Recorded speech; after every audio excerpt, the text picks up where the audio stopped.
More breaking news at this hour. It is one of the most famous murder cases in American history. And now police in Las Vegas say they have made an arrest in connection to the drive-by killing of Tupac Shakur from the 1990s. Police giving an update just in the last minutes or so on who they've indicted for his murder.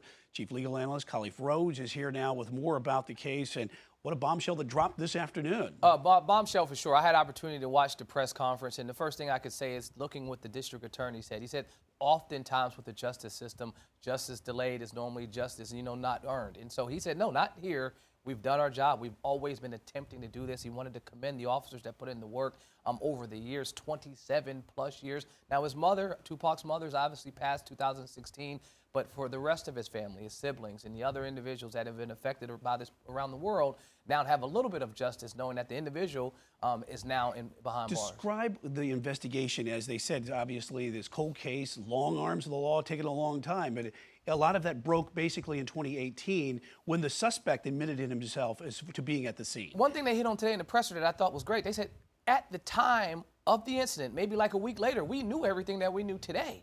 However, it wasn't until that 2018 interview, in the subsequent interviews after, Keffe D was very, very bold with the book release, press conferences all across the country, internet, Vlad TV and other institutions had him on there talking about not just his location at the time of the incident, but actually intricate details. And they said it lined up to specific evidence that they found. You add that on top of the not the raid, but the warrant that they had to search Keffe D's home about a few weeks back.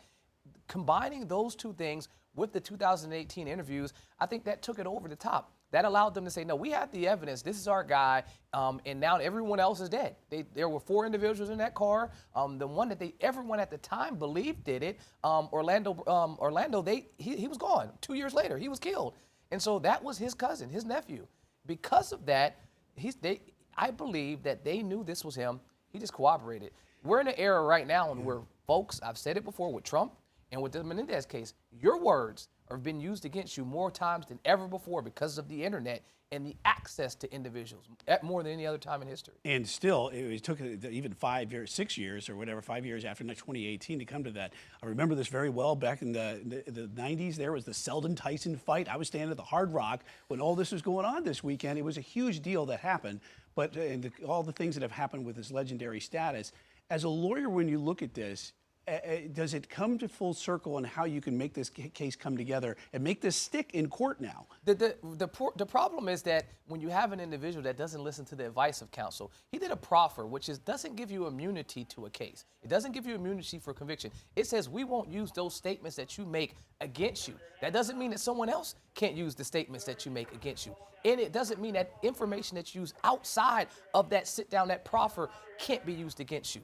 That was the worst part. And I always tell my clients, I can beat the other evidence that's out there, but it's hard for me to beat the evidence that's you. Your words that you say against you are extremely hard to defeat. Yeah, guilt consciousness, catharsis, or whatever it may be, or something like that after all these years. All right, Khalif, thanks for breaking it down for us.